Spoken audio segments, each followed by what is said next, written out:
dark. Hey guys, welcome to Wamu's world. I hope you guys are having an excellent, splendid week.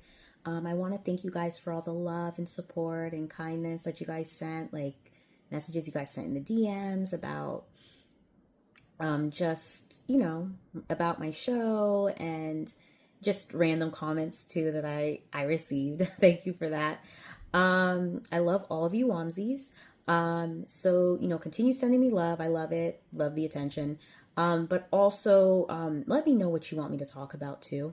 I have a plethora of topics in my head, but if you want me to talk about something specific, just let me know. So I had to speak about this post. It was by, a Gen Z called Fat Kine, and I don't know if I'm pronouncing Fat Kine.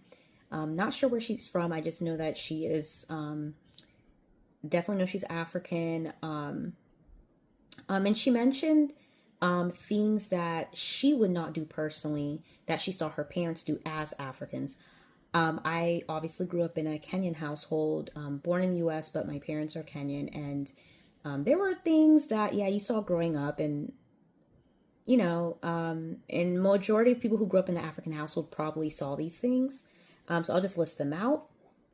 1, always giving money to family members. 2, preserving relationships with people you don't like. 3, hiding your life to avoid judgment. 4, dressing modestly to not shock anybody.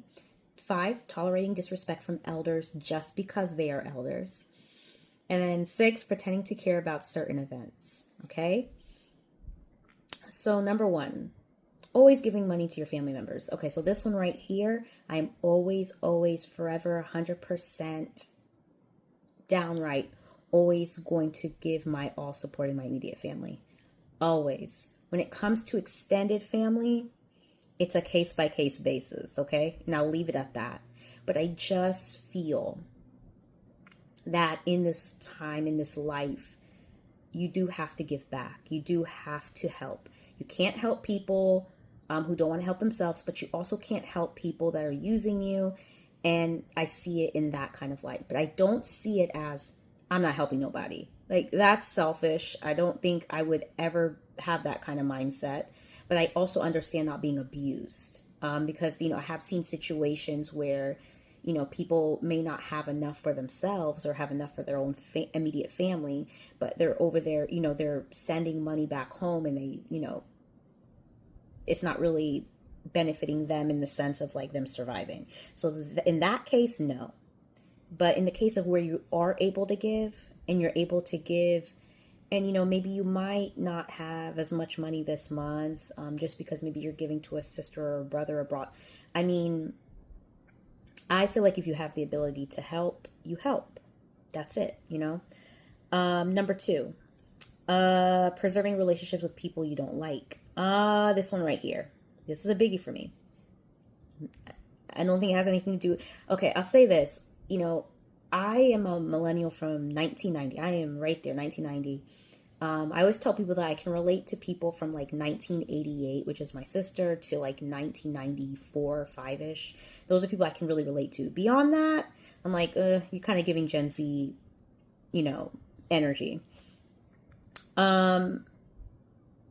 But I would say I was on Threads the other day and I was like, I'm a mid-millennial, and they're like, you're a young millennial. And I'm like, okay. But whatever, I guess, I don't know, mid-young, I don't know. I'm a millennial. But I'll say this. They're family and friends that I grew up with. And I will honestly tell you, there's some friends and family that I love from a distance, and that's about it. That's all I give. I believe when it comes to friends and family, I believe your friends and family don't have to be your blood. They can be like a group that you create on your own. And I'm okay with that because I don't get along with all of my family, and I don't get along with people that I grew up with. Not all of them. Some of them, not all of them. And that includes, blood too. So I feel like, I don't know, like, I don't fight for relationships where I'm not wanted. And that's just really where I stand. I go where I'm loved. And sometimes that means dismissing family that's your blood and friends that you've known all your life. It's great that we shared those memories, but it's like, if you don't fucking like me, I don't fucking like you. And we just leave it at that. You know what I mean? So that's how I feel.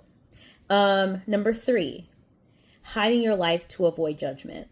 I'm doing Wamu's World, for goodness sakes. And my life isn't really hidden. Like, my life is out there for the world to see. There are some stuff I will never, ever in my life tell anybody online or tell anybody on Wamu's World. I would never in my life. It's something, you got to keep a space for yourself. You got to keep stuff for you. And there's a lot of stuff I keep for me. So that's why I'm pretty sane on this whole YouTube platform. But I will say this, and I think this is due to culture and conditioning. I do get nervous sometimes because I'm like, oh my God, my aunt saw my video. Oh my goodness, my God. It's like you'll be talking about stuff. You're like, oh, I don't know who saw that. But at the end of the day, this is how I feel. I was always taught to be respectful, humble, and not say too much. But I just feel in my spirit that I'm like, my grandmothers, I am sure they, the voice that I have today, I thank them for. I ultimately thank them for the voice I have today, because I think about just living in that time, and I know I would survive. I know I would survive. I'm a survivor. But I mean, that's like to be told, like, as a woman, that you're just here and this is your role and you're silenced. To me, that's prison. I wouldn't really wish that on my worst enemy. So I really thank my mom and I thank my grandmothers for allowing me to have this privilege of having a voice. And why the fuck would I not try to speak out if I have this privilege? That's how I feel about it. That's how I feel about it. So for number 3, hiding your life to avoid judgment, I'm not doing that. If you like me, you like me. If you don't, you don't. And I do not care. Because I only have one life. And that's why. Number 4, dressing modest. So I'll tell you guys of a memory. There was one of the times I went to go see my grandmother and my grandfather when they were alive, went to Nyeri. And I remember we were staying at a country club, in Nyeri. I forgot which country club it is. And I was, there with my cousin and my sister.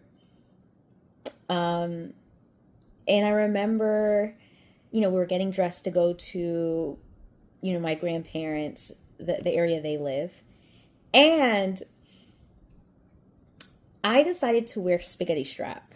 And I know to some Americans, it might be like, I'll say this, maybe there's other cultures that could probably understand. Americans would look at my outfit and be like, that's modest. That's not, it's just, first off, I was told, do not wear spaghetti strap.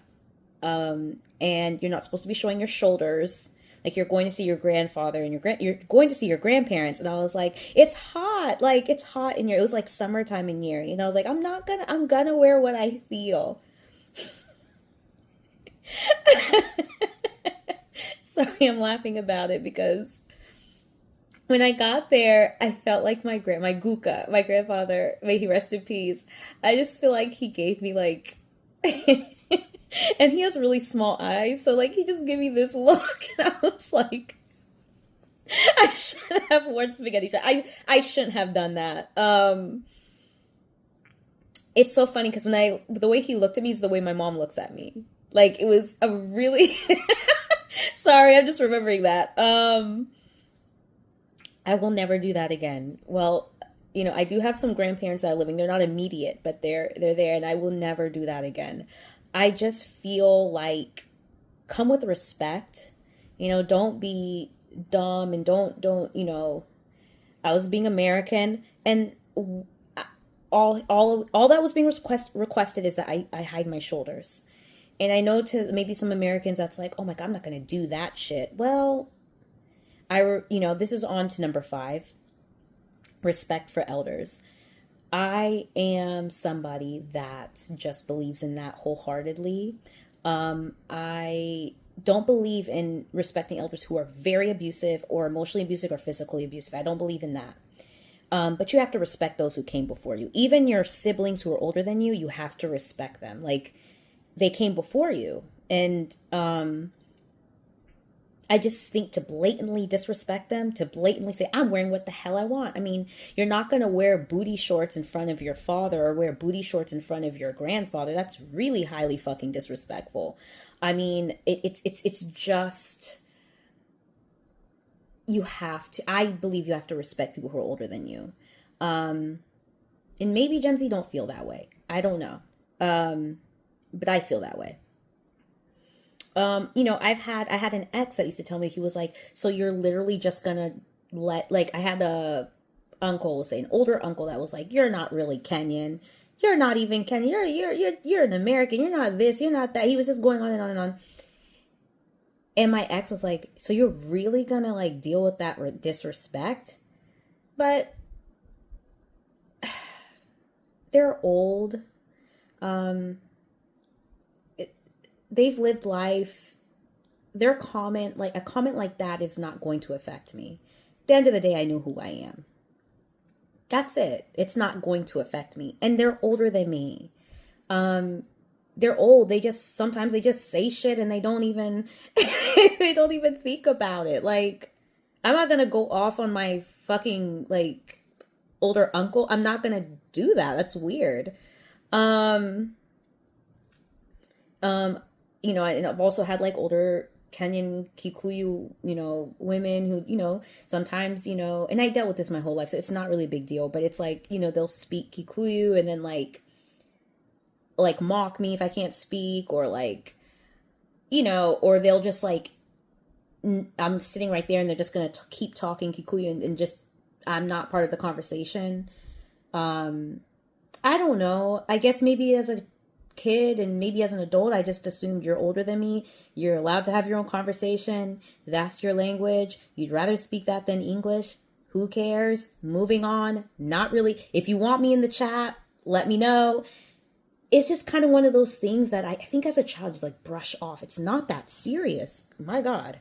But I have to realize there's some people who take that like it's rude. And I think I take it as that's your language. That's what you want to speak. And who am I at this point to tell you, you need to switch to, like, I don't, that, no. I plan on learning Kikuyu and Swahili at some point. I know I've said that many times before, but I will. But once again, I'm always going to respect my elders. I'm always going to respect my elders. They have lived long enough to say some stuff, and if it affects you, I mean, you can take it as you will. You can handle it the way you want, but I'm never going to go off on them. I'm never going to say, what you said was extremely rude, especially if it's not that serious. Now, if they're, like I said, physical abuse or emotional abuse, yes. But if it's really just, I'll say this, that comment doesn't affect me. Like, those things don't affect me. And I don't know whether I was conditioned to just look at it and be like, it's not that serious. I don't know. Maybe I'm not right. I don't know, but it doesn't mess up my day. It's not something that affects my day.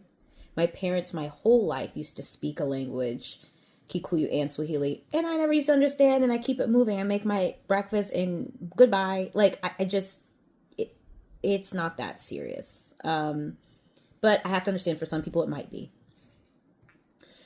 But one thing I want to say for Gen Z, and I'll say more probably younger Gen Z, is that, like, have some fucking respect for elders. Like, seriously. And I'm talking about the ones who are like my dad's age and up and stuff. People who are like old. Like, have some respect for them. Like, if you open the door for them, my God, like, do you guys not open the door? Let them sit on a bus or subway seat before you. That's simple. If you see them drop something at the store or something, help them. Don't look like you're just deer in headlights. Like, are you okay? Help them if they're having trouble with technology, like at the grocery store. Don't just stare at them. Once again, like a deer in the headlights. It's coming off like you guys are like human robots with like no human emotion. Like, you just don't recognize those things, or don't care, or don't give a fuck. I'm not sure what it is. And the customer service in general sucks from you guys. So please work on that. Number 6, pretending to care about certain events. I will say this.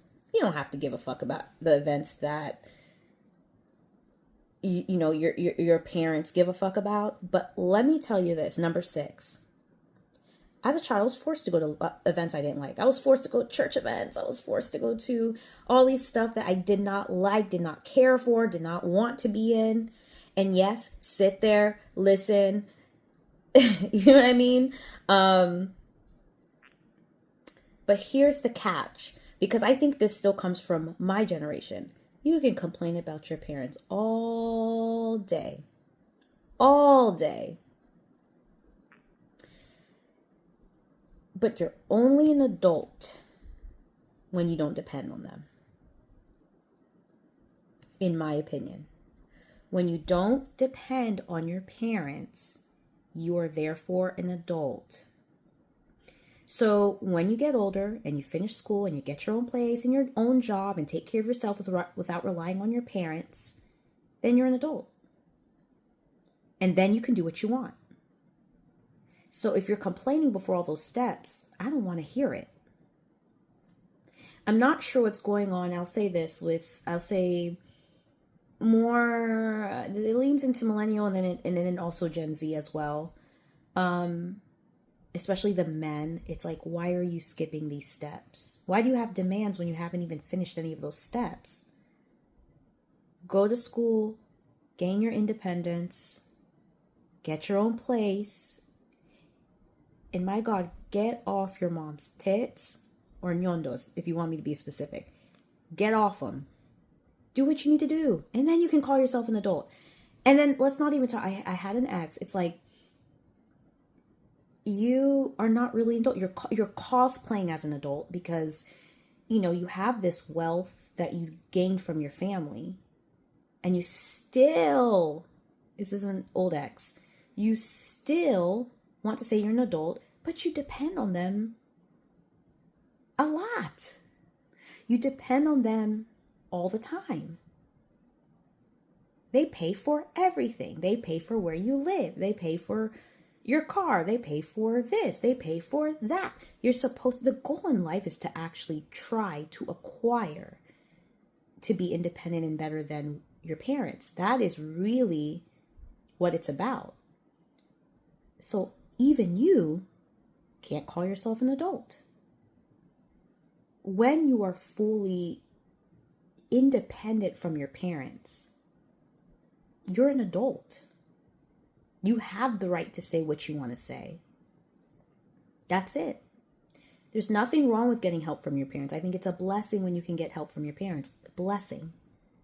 But the people I don't have respect for are the ones who stay stuck in it. Like, where it's like, I'm not going to do anything. I'm just going to stay here and not get a job and not go to school but I want to be treated like a man. No, fuck no. It does not work that way. You are a child still. And that's why my dad was talking about boy childs. He was saying people who those are boy childs. They're not doing anything. They're not doing anything. You cannot call yourself independent if you're still dependent on your parents. And no, you don't have any rights. You don't have the right to say anything. Nothing. That's what I was taught, honestly. And I don't know. Tell me how you feel about that. But I had to really get that out because I think every generation is beautiful. I really love, I enjoy Gen Zs. Let me say this. There's good about them. I will always, always, always respect them for making, what is it called? You know, those days when you feel stressed from work and then you're just like, I need to take a stress day. I'm very, very proud of them for stepping up to the plate with that, because that is a real thing. When it comes to things like, I would say colorism, when it comes to things like saying,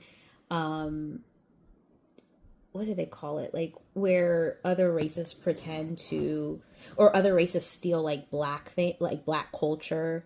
There's a term for that and I should know that, but, I thank them for exposing that, because millennials, we listen to a lot of artists who were like trying to be black, but we like accepted it. And it's like, no, that wasn't right at all. I mean, so I respect them for that. And millennials, I just respect them for, most of the things that they have done. Like I could go on and on, but I'm not bashing Gen Z. There are a lot of things actually they've done that have really changed the game. But I would say the lack of respect for elders and maybe not taking school seriously, and I would say that is probably, because a lot of them will say school's a scam, but the thing about it is, so what are you doing? What are you doing then? Because you gotta do something after. You can't just say school's a scam. There's a part of me that believes school was a scam. Trust me, with the loans and stuff, I think school should be free. But what are you doing after that if you think it's a scam? If you're not going to do school, then what are you doing? And that's really the ultimate question. So I'll leave you guys at that. It's been 20 minutes. I'm just going to wrap it up. I hope you guys stay woke, stay blessed, enjoy the beginning of this week. I have a lot of work this week, not looking forward to it. But anyway, I will see you guys sometime next week, I guess. All right. Bye, guys.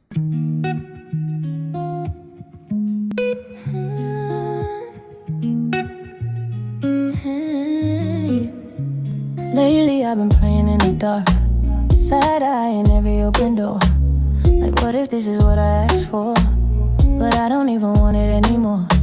Grandma face framed in the picture, daddy voice floating in my head, saying, baby, you ain't built for every kind of hurt we bled. So why I run from the easy road? Why I chase what keeps me low? Every time I get close to peace, I pull back like it's too much for me. Do you ever wonder if God and the ancestors been building different weather just so I don't break the way they did? Maybe I'm rejecting what is quite possibly a blessing. They probably